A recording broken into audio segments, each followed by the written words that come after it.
नमस्कार। आज का सेशन में आप सभी का स्वागत है। आज हम हर्यक वंश के कारवां को आगे बढ़ा रहे हैं। हर्यक वंश में पहला जो शासक था बिंबिसार, उसके बारे में हमने पढ़ा दिया है और उसके बाद आज हम बिंबिसार का बेटा अजातशत्रु के बारे में हम पढ़ाने जा रहे हैं।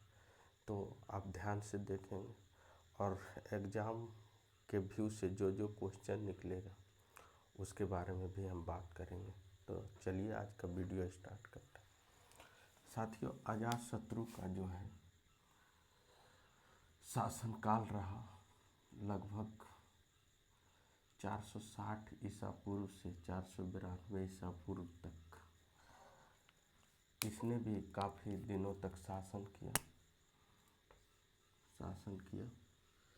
साथियों, अजातशत्रु बिंबिसार का महत्वाकांक्षी पुत्र था, ऐसा बात बौद्ध ग्रंथ के अनुसार बताया जाता है। साथियों, अजातशत्रु ने मगध की गद्दी पर बिंबिसार की हत्या करके आया था। अपने पिता की ही बिंबिसार की हत्या कर दिया था अजातशत्रु ने। इसी को हत्या करके जो है गद्दी पर बैठा था। लेकिन जैन ग्रंथ के अनुसार इसे पितृहंता नहीं कहा जाता है, क्योंकि जैन ग्रंथ में ऐसा बताता है कि अजातशत्रु ने अपने सिंहासन के लिए, अपने राज्य के लिए, अपने शासन के लिए वृद्ध पिता को बंदी बना के रख लिया था। लेकिन जो exam of point of view है कि इसने अपने पिता की हत्या करके जो है मगध साम्राज्य पे काबिज हुआ। ऐसे भी हर्यक वंश को पितृहंता वंश के नाम किससे जाना जाता है। साथियों, एक बात ध्यान दीजिए, इतिहास में बहुत सारे विद्वानों के द्वारा तथ्य दिए गए हैं जो कि exam of point of view से उचित नहीं है। ये सब रिसर्च वालों के लिए, हम लोग को फैक्चुअल क्वेश्चन जो पूछा जाता है उस पर हम लोग बात करेंगे। तो इसने अजातशत्रु ने बिंबिसार की हत्या करके मगध के गद्दी पर काबिज हुआ। साथियों, अजातशत्रु का एक और नाम है जो कि परीक्षा में पूछा जाता है, कुनिक। पूछा जाता है कि कुनिक किसका नाम है, तो अजातशत्रु का। तो एक ये इम्पोर्टेंट है। अजातशत्रु भी पिता से तो महत्वाकांक्षी व्यक्ति था ही, लेकिन ये भी पिता से भी बहुत अधिक साम्राज्यवादी व्यक्ति था। पिता से भी अधिक साम्राज्यवादी प्रवृत्ति का था। साम्राज्यवादी प्रवृत्ति में सबसे पहला इसका अभियान था कौशल प्रदेश जो क्षेत्र था काशी की। यहाँ एक कहानी है साथियों। काशी की कहानी ये है कि अजातशत्रु ने अपने पिता की हत्या किया। पिता बिंबिसार की हत्या किया। साथियों, बिंबिसार जो था उसने 3 शादी किया था। एक कौशल प्रदेश किया था, एक पंजाब क्षेत्र में किया था, एक और जगह वैशाली में शायद किया था, जो आगे वीडियो में बता दिया गया। तो यह जब पिता की हत्या किया था तो ये पिता अजातशत्रु जो यहाँ कौशल प्रदेश के राजा थे प्रसेनजीत, इसी की बहन थी महाकौशला।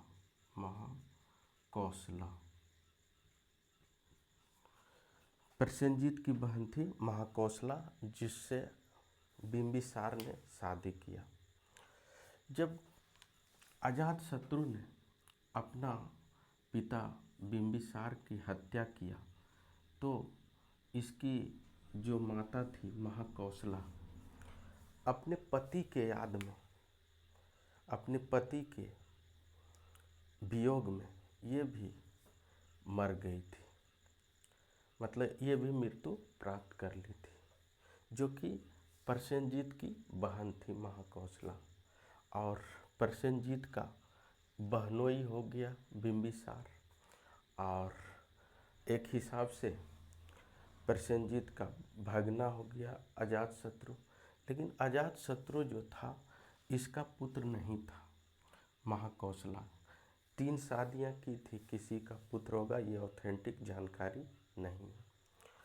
जब प्रसेनजीत नाखुश हुआ तो क्या किया, जो काशी जो बिंबिसार को दान में मिला था वो उस पर अपना फिर अधिकार कर लिया और कौशल प्रदेश में मिला लिया। साथियों, अजातशत्रु ने बहुत ही साम्राज्यवादी प्रवृत्ति का व्यक्ति था। फिर कौशल पे चढ़ाई किया और प्रसेनजीत समझ गया कि हम इससे युद्ध में नहीं सक सकते।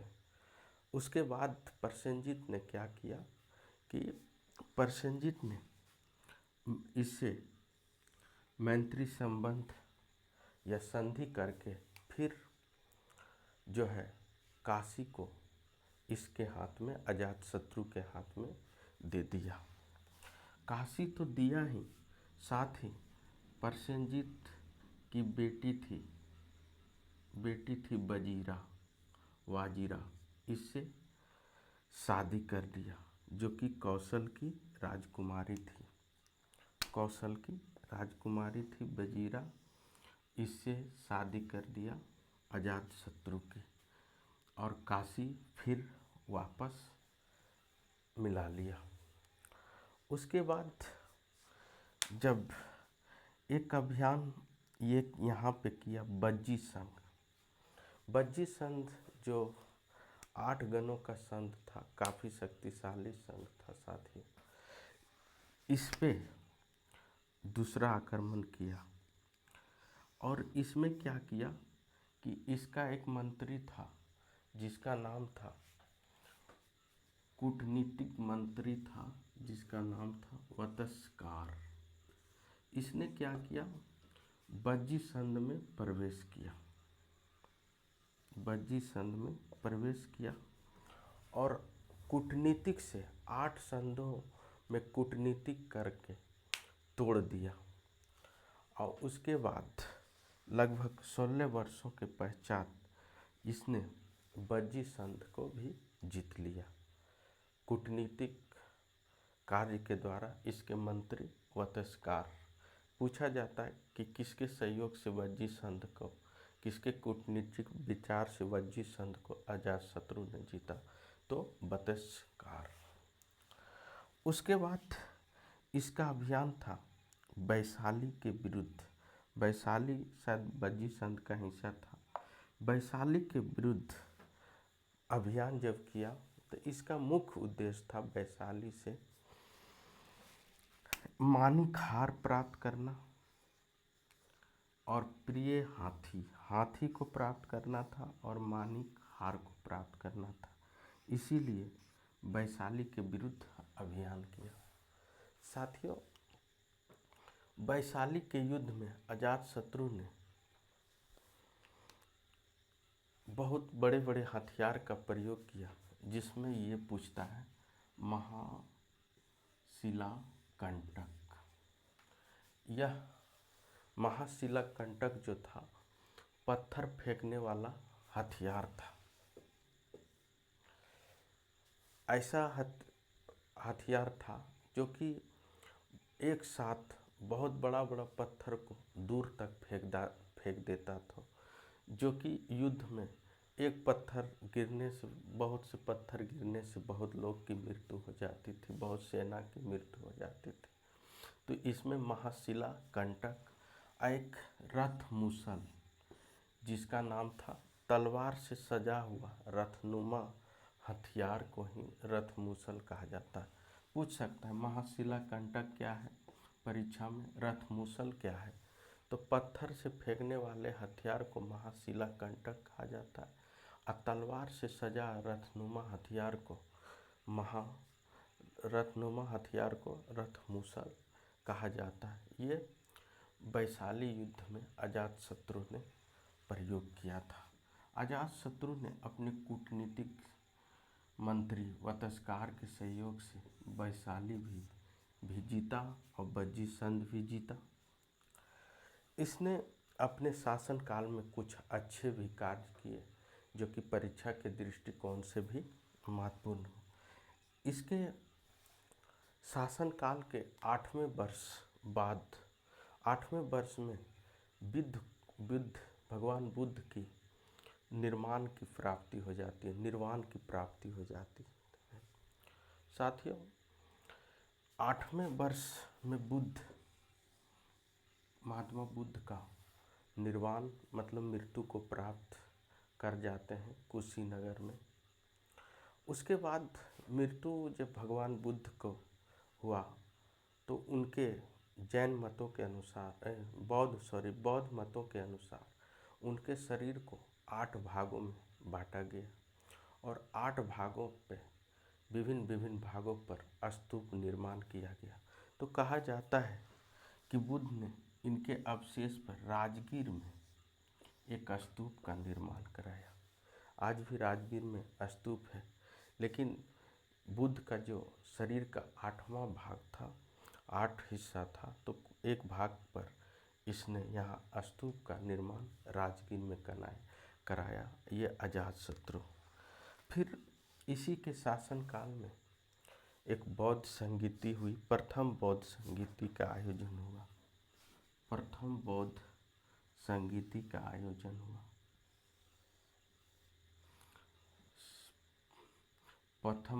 संगीति का आयोजन राजगीर के सप्तकर्णी गुफा में हुआ। इस आयोजन इन्हीं की अध्यक्षता में किया गया अजातशत्रु का, जिसमें बुद्ध की शिक्षा को 2 विभाग में बांटा गया। पहला सूत पीटक, दूसरा विनय पीटक। ये सूत पीटक और दूसरा विनय पीटक। तो परीक्षा में पूछता है कि बुद्ध की शिक्षा 2 भागों में कौन से भाग? तो एक सूत पीटक, एक विनय पीटक। मतलब प्रथम संगीति कहाँ हुआ? तो राजगीर के सप्तकर्णी गुफा में। किसके शासनकाल में? तो अजातशत्रु के शासनकाल में। इसने एक स्तूप भी बनाया। साथियों, परीक्षा के दृष्टिकोण से ये सभी काफ़ी इम्पोर्टेंट है। इसके बाद अजातशत्रु जो है कौशल पर भी अपना अधिकार किया, परंतु कौशल प्रदेश के जो राजा थे प्रसेनजीत, उनका एक पुत्र विद्युत धावा नाम करके था। उसे भी अपने पिता की गद्दी पे बैठने का काफ़ी शौक था। उसने क्या किया, बूढ़े पिता को हटाकर उसने गद्दी पर बैठा, कौशल प्रदेश की गद्दी पे, जिसके कारण प्रसेनजीत को काफ़ी दुखी हुई। उसने उसे अपने आप में एक असहज महसूस करने लगा। उसने सोचा कि मेरा दामाद जो था, इसका दामाद अजातशत्रु, इससे सहयोग लेकर हम गद्दी पे बैठे। लेकिन कुदरत को मंजूर था ये साथियों कि अजातशत्रु के जो ससुर हुए, फादर इन लॉ, उसने प्रसेनजीत, उसने दिन में ही कौशल प्रदेश छोड़कर अपने कुछ मंत्री के साथ निकल पड़े मगध की ओर। मगध तक आते आते, मगध राज आते आते काफ़ी शाम हो चुका था। शाम हो जाने के बाद जो है नगर का दरवाज़ा जो है बंद हो चुका था। साथियों, उस समय राजा महाराजा के समय नगर का दरवाज़ा का टाइमिंग होता था, जब वो बंद हो जाता था फिर एक बार सुबह खुलता था। तो आजाद प्रसेनजीत जो है नगर के दरवाजे पर आया और तब ले दरवाज़ा बंद हो चुका था। उसने नगर के गेट पे ही विश्राम करने के लिए थके हारे सो गए। लेकिन इसी बीच रात में थके हारे के कारण उनकी नगर के गेट पे, मगध की गेट पे ही मृत्यु को प्राप्त कर गए। सुबह जब नगर का दरवाज़ा खुला तो राज्य में हाहाकार मच गया कि राजा अजातशत्रु का ससुर प्रसेनजीत मर चुका है। उसने अपने ससुर का राष्ट्रीय सम्मान के साथ साथियों उसका अंतिम संस्कार किया। उसके बाद उसका श्राद्ध क्रियाक्रम किया। इसके बाद क्रियाक्रम करने के बाद साथियों उसने अधिकार के तहत कौशल पे अपना अधिकार माना।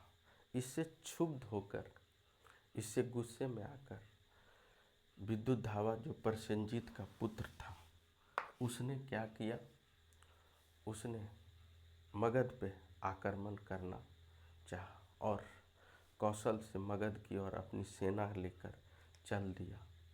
परंतु एक नदी में उसकी सेना डूब के, सभी सैनिक डूब के मर गए और फिर अजातशत्रु को कौशल प्रदेश भी प्राप्त हो गया। कौशल प्रदेश प्राप्त हो जाने के बाद अजातशत्रु को बहुत फायदा मिला, क्योंकि कौशल प्रदेश के द्वारा जो जो जीते गए क्षेत्र सब अजातशत्रु के अंडर काबिज हो गया और अजातशत्रु इस तरह अपने कार्य का, शासन व्यवस्था का संचालन किया। साथियों, आप इसका स्क्रीनशॉट ले लें और परीक्षा के दृष्टिकोण से आप देखें, जो जो मुख्य बातें हैं उस पर ध्यान दें। Thank you so much, all the best.